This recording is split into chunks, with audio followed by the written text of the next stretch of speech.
employment does not guarantee wealth.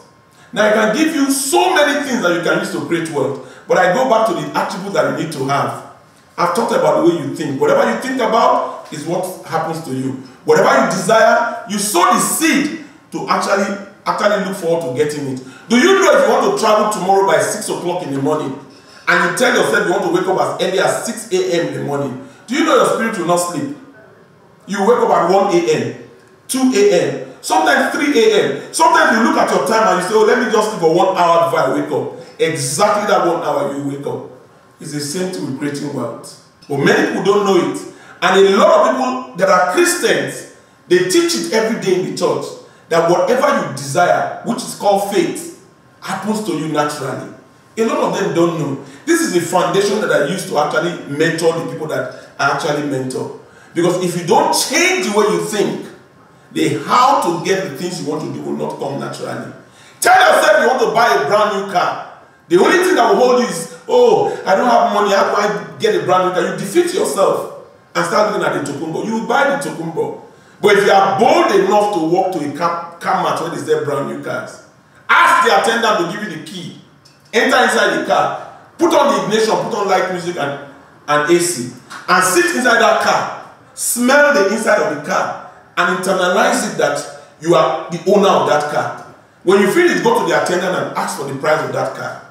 Your spirit will not sleep until you buy that car. When you go home, if you are working in an environment where you can never have money to buy that car, the environment will start irritating you. It will cause you to start thinking of how you will buy that car. And as you sit in the confines of your toilet, ideas will start to come to you on how you can buy that car.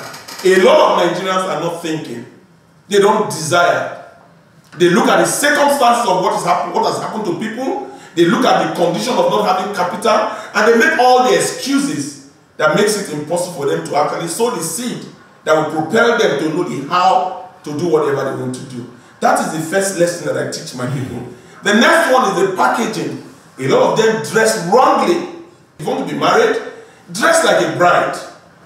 Don't go and wear things and copy the Western culture and dress half naked. If you dress half naked, you'll be attracting people that want to have sex. A lot of our young people don't know that. Whatever you dress, you are dressed the way you present yourself.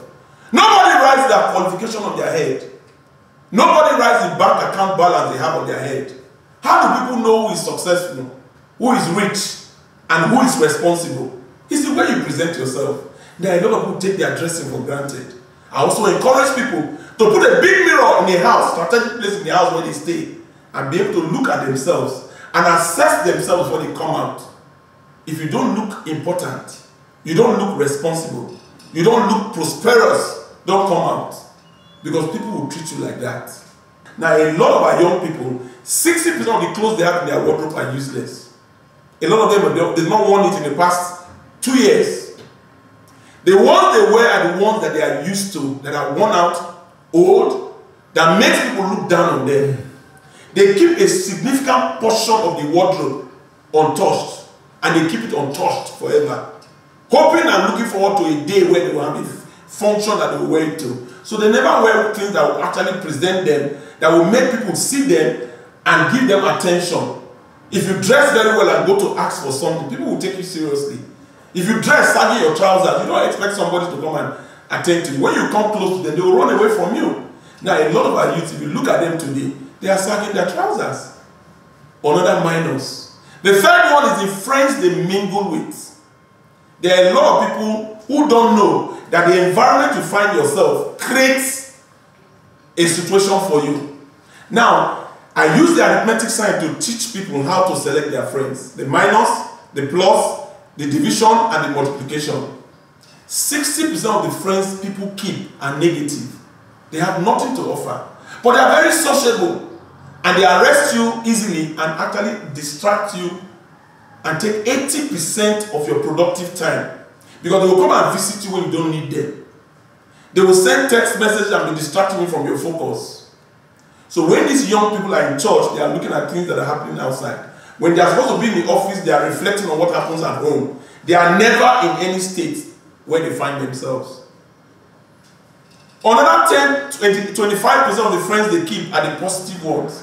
These people overdo everything they do. They are very serious-minded. In school, in those days, we call them efikos. In offices, they are the ones they give assignments to. In families, they are the ones that make things happen in the family. In churches, you see them, they are the ones that are ushers, they are the ones that are doing all the choir and all those positions that you do, the services that you have in church. People run away from these people. But if you see what they do, they are always positive, they are well groomed, they are well profiled. If you copy what you see these people do, it will improve your positivity. But people run away from these people. They call them efikos in school. They call them obasabi in families. They call them I too know in offices. But if you copy positive people around you, it will improve your positivity. The next set of friends are the ones that can divide your life. You see a friend that calls you, there's a mountain when you pray. Leave what you are doing. If you go to the mountain, they use oil to touch your head, you will become a billionaire. But they won't tell you that once you go to that mountain and come back, the next time you go there, they will tell you, bring your father because we have to sacrifice him for blood for you to make money. Has that person not divided your life? But they won't tell you this. The next set of friends are the ones that we call role models. Mentors, they are very few. They constitute only 5% of the friends that people keep. These people are they are not sociable. They are very serious-minded. People don't even go to them. They run away from them because they are very cold. They have no gossip to give. You see a woman that has been married for 50 years and still calls her husband, honey, darling. If you have a marital problem and you go to that woman for advice, he cannot tell you to leave your husband. But the woman is boring to a lot of our young people. You have somebody that's a pastor, a reverend father. If you go to that reverend father for advice, there's no way we'll have time to start gossiping with you. These people don't make friends with them. If you see a successful man and you're able to tolerate that successful man, and you visit that successful man, because you are going to see that successful man, your dress sense, you adjust yourself to make sure they don't look down on you. Before you know it, you are changing your dress sense. Going there, you hear what you like to hear. It will sow a seed of what you use to actually make yourself successful. And by the time you start hearing the things that the rich person is doing, how he's opening a house and all that, you come back thinking, and you have planted something in your life that will propel and catapult you to the next phase of your life. These are the 4 attributes that I use to teach people who come for mentoring. The negative, positive, dividers, and multipliers. I don't make friends with my age mates. They have nothing to offer me. I have role models for any area of my life. The religious role models, moral role models, successful role models, and economic role models. If you have these 3 attributes, you can never go wrong. My name is Francis Daniel Ukumaba, a life and wealth coach. I open the eyes of people on how they can create wealth with little or nothing. Until I come your way the next time, remember, money continues to flow in the streets of Nigeria, and I'm willing to help you open your eyes to see it. See you in the next episode.